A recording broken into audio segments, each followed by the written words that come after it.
आज के व्याख्यान में आप सभी विद्यार्थियों एवं श्रोताओं का हार्दिक स्वागत है। ब्रिटेन के इतिहास के अंतर्गत आज हमारा विषय है इंग्लैंड एवं पूर्वी समस्या 1878 से 1914 ईस्वी तक। इसके प्रथम भाग में, प्रथम वीडियो में इसके अंतर्गत हम देखेंगे कि पूर्वी समस्या से क्या अभिप्राय है, क्या अर्थ है पूर्वी समस्या से। पहले इसे समझ लेंगे, फिर पूर्वी समस्या के प्रति इंग्लैंड का मूल दृष्टिकोण क्या था, मूल सोच क्या थी, किस सोच के ऊपर पूर्वी समस्या के प्रति इंग्लैंड के राजनीतिज्ञ अपनी नीतियों का या विदेश नीति का निर्धारण करते थे। क्या उसमें धीरे धीरे परिवर्तन हुआ, इस काल में क्यों हुआ, यदि परिवर्तन हुआ तो किस प्रकार हुआ। तत्कालीन स्थिति यूरोपीय राजनीति की या तुर्की को लेकर, तुर्की क्योंकि एशियाई और यूरोपीय दोनों देश थे उस समय था, यूरोपीय देश भी था क्योंकि उसका साम्राज्य यूरोप में विस्तृत था।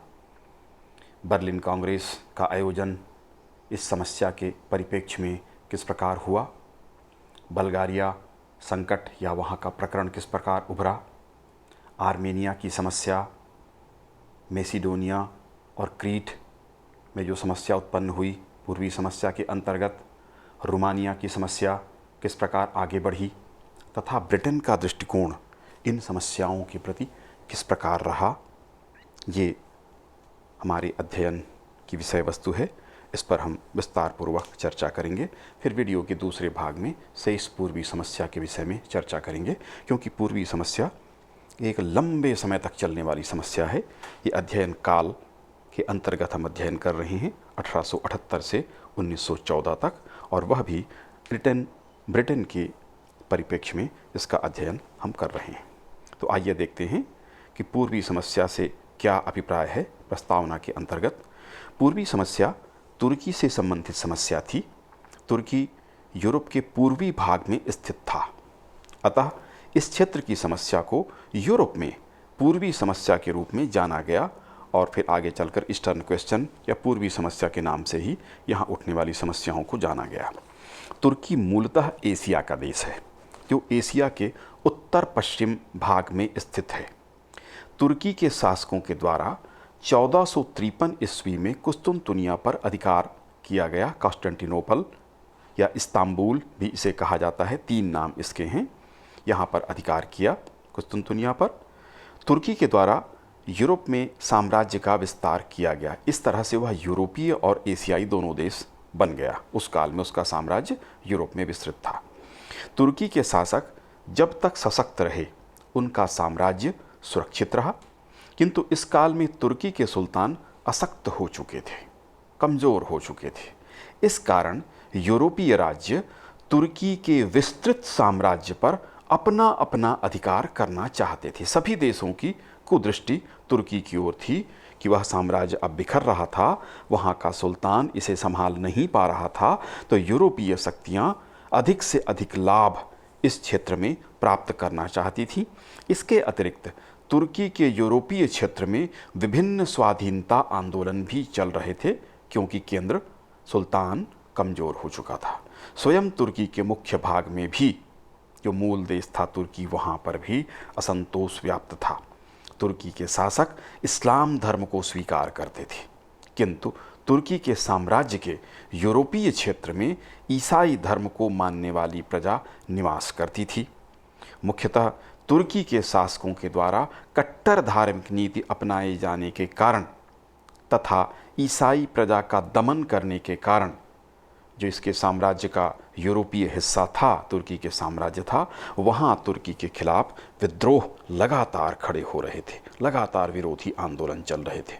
क्योंकि अब तुर्की अशक्त हो चुका था, इस कारण यूरोपीय राज्यों का हस्तक्षेप उसके आंतरिक मामलों में, साम्राज्य के मामलों में हो रहा था। और इसी के कारण जो समस्या उत्पन्न हो गई थी, कोई एक समस्या नहीं थी, अनेक समस्याएं वहाँ पर थीं। बहुत सारे राज्य उसमें जुड़े हुए थे, यूरोपीय राज्यों का उसमें हस्तक्षेप हो रहा था। इसलिए यह एक क्लिष्ट समस्या थी, जटिल समस्या थी पूर्वी समस्या, क्योंकि यह तुर्की से संबंधित थी और यूरोप के पूर्व में थी। इस कारण से इसे पूर्वी समस्या या ईस्टर्न क्वेश्चन के नाम से जाना जाता है। मैं समझता हूँ आपको पूर्वी समस्या स्पष्ट हो गया होगा। पूर्वी समस्या एवं ब्रिटेन की क्या स्थिति थी, क्या दृष्टिकोण था मूल रूप से। पूर्वी समस्या का केंद्र बिंदु तुर्की था, तुर्की और उसका साम्राज्य, तथा ब्रिटेन की नीति तुर्की के प्रति स्पष्ट थी कि वह तुर्की को सुरक्षित देखना चाहता था। आपको स्पष्ट हो गया होगा कि ब्रिटेन की बिल्कुल क्लियर पॉलिसी थी इस समय कि वह तुर्की के राज्य और तुर्की को सुरक्षित देखना चाहता था। ब्रिटेन का एशिया के क्षेत्र में विस्तृत साम्राज्य था। आप सभी परिचित हैं, हम भारतीय हैं, हमारे देश में भी उनका अधिकार था। तो एशिया में उसका विस्तृत साम्राज्य था इंग्लैंड का, और इस साम्राज्य जो एशियाई साम्राज्य था और यूरोप के बीच में तुर्की का साम्राज्य बीच में आता था, जिसको कहा जाता है बफर स्टेट के रूप में कार्य करता था। यानी इंग्लैंड का जो साम्राज्य था एशिया में और यूरोप के बीच में आता था तुर्की का साम्राज्य। तो बफर स्टेट रक्षा का कार्य, बीच में आने का कार्य करता था। इस कारण से एशियाई साम्राज्य तथा यूरोप के बीच में तुर्की का साम्राज्य आता था, जिससे ब्रिटेन का एशियाई साम्राज्य यूरोप की शक्तियों से सुरक्षित था। यूरोप सीधे तौर पर भारतीय क्षेत्र से या एशियाई क्षेत्रों से, भूमि से जुड़ा हुआ नहीं था, तो सुरक्षित समझता था इंग्लैंड उसको। तुर्की के प्रति सबसे आक्रामक नीति इस काल में रूस के द्वारा अपनाई जा रही थी। वह तुर्की के क्षेत्र में अधिक से अधिक प्रदेश तथा लाभ प्राप्त करना चाहता था, और रूस की इस नीति से ब्रिटेन के एशियाई साम्राज्य को खतरा उत्पन्न होता था। इस कारण ब्रिटेन ने जब जब तुर्की के साम्राज्य को बड़ा खतरा उत्पन्न हुआ, टूटने का खतरा उत्पन्न हुआ, तब तब उस मामले पर ब्रिटेन ने अवश्य हस्तक्षेप किया, या उसने प्रयास चाहे प्रत्यक्ष तौर पर या कूटनीतिक तौर पर अवश्य किया कि तुर्की को कोई बड़ा नुकसान न होने पाए। इसके पूर्व में भी ब्रिटेन ने यूरोपीय शक्तियों को साथ लेकर रूस के खिलाफ बड़ा युद्ध जो क्रीमिया में हुआ था, ये लड़ चुका था, इससे आप परिचित होंगे।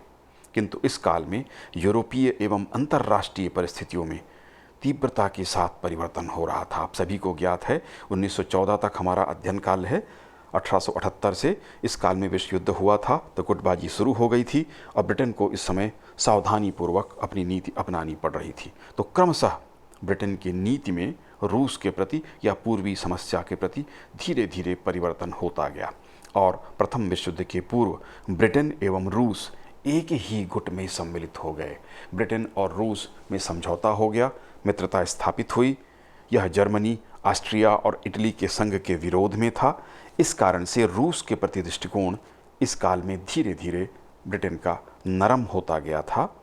इसको हम अपने अध्ययन काल में विशेष रूप से रेखांकित करेंगे।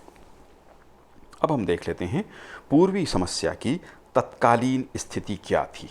1877 में रूस ने तुर्की पर आक्रमण कर दिया। जैसा कि हमने आपसे चर्चा की थी, रूस ज़्यादा आक्रामक था तुर्की के प्रति। 1877 में रूस ने तुर्की पर आक्रमण किया। तुर्की बुरी तरह से परास्त हुआ और सेंट स्टीफनो की प्रसिद्ध संधि हुई, 1878 में हुई थी।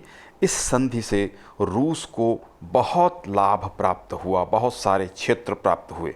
संक्षिप्त में इस संधि के द्वारा मोंटेनीग्रो, सर्बिया और रोमानिया स्वतंत्र हुए। बोस्निया और हर्जेगोविना में सुधार करने हेतु तुर्की का सुल्तान सहमत हुआ। वृहद बल्गारिया राज्य की स्थापना की गई। इस प्रकार रूस के प्रभाव में इस संधि के द्वारा अत्यधिक वृद्धि हो गई थी तुर्की के क्षेत्र में। अब जैसा हमने कहा था, स्वाभाविक है ब्रिटेन को इससे चिढ़ होगी। ब्रिटेन के लिए यह स्थिति स्वीकार करने योग्य नहीं थी। युद्ध जब शुरू हुआ था तुर्की और रूस में, तभी उसने स्पष्ट कर दिया था कि ब्रिटेन किसी भी ऐसे समझौते को या संधि को स्वीकार नहीं करेगा जिसकी स्वीकृति यूरोपीय राष्ट्रों से न ली गई हो। यानी यह कह दिया गया था कि यदि रूस अकेले तुर्की को पराजित करके संधि कर लेता है बिना यूरोपीय शक्तियों से पूछे बिना, तो उसको ब्रिटेन स्वीकार नहीं करेगा। और रूस ने ऐसा ही किया, संधि की उसने और बड़ा लाभ प्राप्त कर लिया।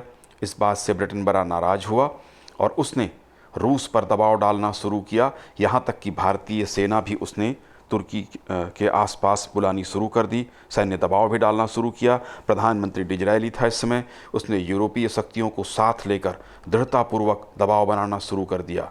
रूस को यह स्पष्ट रूप से लगने लगा कि उसके ऊपर फिर से आक्रमण हो सकता है, और इस तरह का युद्ध वह पहले भी झेल चुका था। जैसे हमने चर्चा की, क्रीमिया का युद्ध ब्रिटेन ने उसके खिलाफ संघ बनाकर किया था और पराजित किया था, इसलिए वह दबाव में आ गया और अंततः रूस ने 1878 ईस्वी में बर्लिन कांग्रेस के लिए सहमति दी। बिस्मार्क जो विश्व प्रसिद्ध कूटनीतिज्ञ था जर्मनी का, उसने ईमानदार दलाली की भूमिका निभाने की बात कही और बर्लिन में सम्मेलन बुलाया गया। यह इसी युद्ध के संदर्भ में था, सेंट स्टेफनो की जो संधि हुई थी और रूस को अत्यधिक लाभ हुआ था। स्पष्ट रूप से उसी लाभ को कम करने के उद्देश्य से ब्रिटेन के नेतृत्व में ये आयोजन हुआ बर्लिन में। बर्लिन कांग्रेस के निर्णय देख लेते हैं। बर्लिन कांग्रेस के निर्णय से रूस की शक्ति तथा उसके लाभ अत्यधिक सीमित हो गए। इस कांग्रेस के द्वारा बल्गारिया की सीमाएं सीमित कर दी गईं, उसे 3 भागों में बांट दिया गया। बोस्निया और हर्जेगोविना को ऑस्ट्रिया के नियंत्रण में दे दिया गया तथा ब्रिटेन को साइप्रस का क्षेत्र प्राप्त हुआ। यह अत्यंत संक्षेप में हम बर्लिन कांग्रेस की चर्चा कर रहे हैं, अन्यथा बहुत बड़ा विषय होगा। तो साइप्रस ब्रिटेन को प्राप्त हुआ। बर्लिन कांग्रेस से लौटने के बाद प्रधानमंत्री डिज़रायली ने कहा कि वह सम्मान के साथ शांति लाया है। यद्यपि इस सम्मेलन से पूर्वी समस्या का कोई समाधान नहीं हुआ, बल्कि यह और भी उलझ गया, किंतु तात्कालिक रूप से रूस को प्रतिबंधित किया गया और तुर्की को सुरक्षित रखा गया। ब्रिटेन को साइप्रस प्राप्त होने से उसे रूस की गतिविधियों पर स्वेज क्षेत्र में निगरानी रखने में सुविधा हुई। आगे चलकर सैलिसबरी ने यह कहा था, जो डिज़रायली के साथ इस सम्मेलन में, बर्लिन सम्मेलन में सम्मिलित हुआ था, बर्लिन कांग्रेस में इंग्लैंड ने गलत घोड़े पर दांव लगाया था। ये गलत घोड़ा तुर्की था, तुर्की का साथ देकर ब्रिटेन ने गलत किया, ये उसका मानना था। आगे चलकर ये सिद्ध होता रहा, ये उसका कहना था। यह प्रधानमंत्री डिज़रायली के साथ बर्लिन सम्मेलन में सम्मिलित हुआ था। गलत घोड़े से अर्थ उसका तुर्की से था। तो इस तरह से बर्लिन सम्मेलन हुआ और उसमें सेंट स्टेफनो की संधि से रूस को जो लाभ प्राप्त हुआ था, उस लाभ को अत्यंत सीमित करने में ब्रिटेन को मुख्य रूप से इसमें भूमिका रही थी। सफलता प्राप्त हुई क्योंकि सबसे ज़्यादा तकलीफ ब्रिटेन को ही थी। अब हम देखते हैं बल्गारिया में अशांति एवं परिवर्तन। सेंट स्टेफनो की संधि से बृहद बल्गारिया का निर्माण हुआ था, किंतु जब बर्लिन कांग्रेस आयोजित हुआ तो बल्गारिया को सीमित कर दिया गया। रूस के जार के भतीजे बेटनबर्ग के अलेक्जेंडर को निर्वाचित कर 1879 में वहाँ का बल्गारिया का शासक बनाया गया। इस काल में बुल्गारिया में पर्याप्त उन्नति और औद्योगिकरण हुआ, लोगों में जागृति आई। जनता का नारा था, बुल्गारिया बुल्गारिया के लोगों के लिए है। बर्लिन संधि की उस धारा का ये विरोध कर रहे थे जिसमें पूर्वी रुमालिया को बुल्गारिया से पृथक कर दिया गया था। 1885 में पूर्वी रोमालिया और बुल्गारिया का एकीकरण हो गया। आगे चलकर देखते हैं ये एकीकरण हुआ। तुर्की और रूस ने इसका विरोध किया। तुर्की और रूस दोनों ऐसा नहीं चाहते थे क्योंकि रोमालिया से तुर्की का प्रतिनिधि हटा दिया गया था और एकीकृत बल्गारिया अब रूस के प्रभाव में नहीं रहा था। सेक्सकोबर्ग के फर्डिनेंड को नया शासक बनाया गया। इटली, ऑस्ट्रिया और ब्रिटेन ने इसे स्वीकार भी कर लिया, जबकि पूर्व में ब्रिटेन ने इसका विरोध किया था। 7 वर्ष पहले ही ब्रिटेन इसका विरोध कर रहा था, किंतु अब उसने स्वीकृति दे दी। किंतु उस समय जब ब्रिटेन विरोध कर रहा था तब यहाँ का शासक रूसी प्रभाव में था। अब रूसी प्रभाव में न जाकर ऑस्ट्रिया के प्रभाव की ओर खिसक गया। और जैसा हमने बताया था, ब्रिटेन की मूल नीति अभी तक यही थी कि रूस का प्रभाव इस क्षेत्र में ज़्यादा न बढ़े। इस प्रकार बर्लिन कांग्रेस के निर्णय के विरुद्ध जाकर बल्गारिया और रोमालिया का विलय हो गया। इस तरह से बर्लिन कांग्रेस के निर्णयों को पलटना शुरू कर दिया गया। अगला क्षेत्र था आर्मीनिया। ये भी इसी क्षेत्र में था।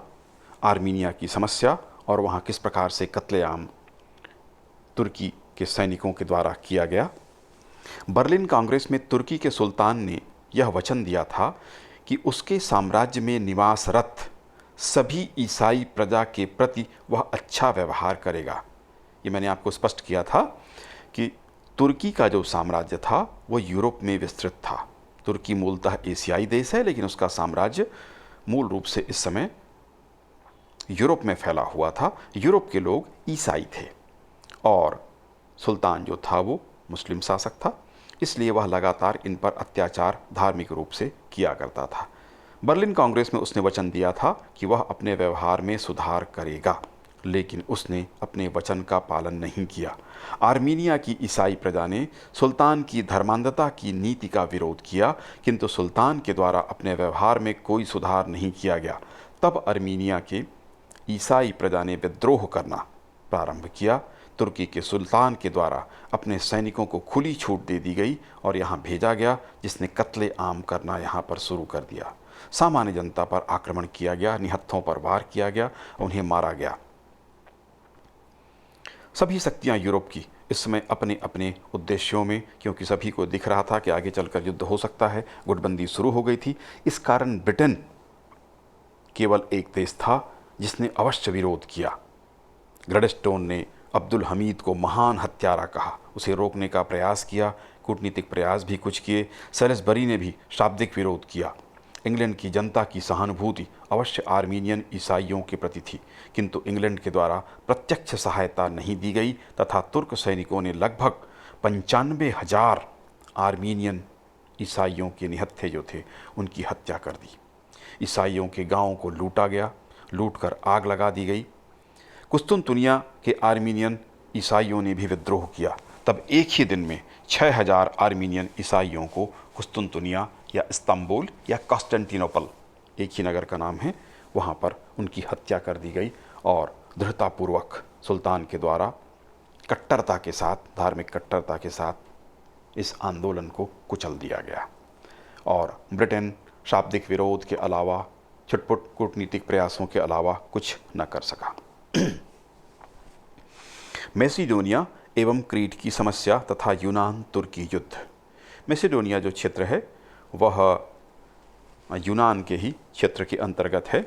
क्रीट है वो उससे अलग था, किंतु क्रीट के लोग यूनान से मिलना चाहते थे। बर्लिन कांग्रेस से मैसिडोनिया एवं क्रीट को सीधा कोई लाभ प्राप्त नहीं हुआ। ब्रिटेन के प्रधानमंत्री डिज़रेली ने उस समय कहा था कि यूनान अभी प्रतीक्षा कर सकता है। मैसिडोनिया के क्षेत्र में असंतोष बढ़ता जा रहा था। प्रधानमंत्री डिज़रेली इंग्लैंड के प्रधानमंत्री थे, उनके कहने का अर्थ ये था कि अभी उनको प्रत्यक्ष रूप से सीधा कुछ नहीं दिया जा रहा है, उसे प्रतीक्षा करनी चाहिए, आगे चलकर उसे कुछ प्राप्त होगा, ऐसा आश्वासन इसमें छिपा हुआ था। मैसिडोनिया के क्षेत्र में इससे असंतोष बढ़ता जा रहा था। 1881 में ब्रिटेन के दबाव के कारण तुर्की ने मैसिडोनिया को एपिरस का आधा भाग, एपिरस एक क्षेत्र था, उसका आधा भाग तथा थिसेली का अधिकांश भाग प्राप्त हो गया था। यह ब्रिटेन के हस्तक्षेप के कारण था, पर यूनान इससे संतुष्ट नहीं हुआ। वह क्रीट के द्वीप को, पूरे द्वीप को प्राप्त करना चाहता था। क्रीट के निवासी यूनान के साथ मिलना चाहते थे। 1830 से लेकर अब तक 14 बार यहाँ विद्रोह हो चुका था, किंतु तुर्की द्वारा इसे बार बार कुचल दिया गया था। 1896-97 में क्रीट में पुनः विद्रोह हुए। 1897 में इसी प्रश्न पर तुर्की और यूनान में युद्ध हुआ। युद्ध 30 दिनों तक चला, किंतु यूनान परास्त हुआ और यूनान को थिसेली का प्रदेश तुर्की को वापस लौटाना पड़ गया तथा युद्ध की क्षतिपूर्ति की राशि भी उसे देनी पड़ी। क्रीट के क्षेत्र में तुर्की के अत्याचारों को रोकने के लिए इस समय 4 बड़ी शक्तियों के संरक्षण में उसे सौंपा गया, जिसमें ब्रिटेन भी सम्मिलित था। स्वायत्तता दी गई क्रीट के क्षेत्र को। यूनान के राजा के पुत्र जॉर्ज को क्रीट का राज्यपाल नियुक्त किया गया, परंतु क्रीटवासी इससे संतुष्ट नहीं हुए। इस उद्देश्य की पूर्ति के लिए 1906 और 1908 में यहाँ पुनः विद्रोह हुआ और अंततः बाल्कन युद्ध के पश्चात 1913 में क्रीट को यूनान के साथ मिलाया गया। तो इस तरह लंबा संघर्ष चला। इस समय तत्काल उनको सफलता प्राप्त नहीं हुई, किंतु बाल्कन युद्धों में भागीदारी के कारण अंततः उसे सफलता प्राप्त हुई और 1913 में जाकर क्रीट का जो क्षेत्र है वो यूनान में सम्मिलित हो सका था। अब इस वीडियो के अंत में रोमानिया की समस्या पर हम विचार कर लेते हैं। 1862 में मोल्देविया और वालेसिया को मिलाकर रोमानिया का राज्य बनाया गया था। 1881 में उसे एक स्वतंत्र राज्य के रूप में स्थापित किया गया। रूस के अधीन क्षेत्र बेसर्बिया और ऑस्ट्रिया के अधीनस्थ क्षेत्र बुकोविना में रोमानियन लोग बड़ी संख्या में निवास करते थे। इसलिए रोमानिया में यह मांग की जाती रही कि बेसर्बिया और बुकोविना क्षेत्र को रोमानिया में मिला दिया जाए। इस हेतु उपद्रव भी हुए, किंतु इसे ब्रिटेन अथवा अन्य यूरोपीय राज्यों के द्वारा विशेष समर्थन प्राप्त नहीं हुआ। इस कारण से इस क्षेत्र की रोमानिया की जो समस्या थी, जो विस्तृत रोमानिया की स्थापना वो करना चाहते थे, उसमें उनको सफलता प्राप्त नहीं हुई। ब्रिटेन के द्वारा भी विशेष समर्थन इसे प्राप्त नहीं हुआ, केवल नैतिक समर्थन इनको रहा। इस तरह से रोमानिया की समस्या यथावत बनी रही। वीडियो के दूसरे भाग में पूर्वी समस्या के आगे के विषय में हम चर्चा करेंगे।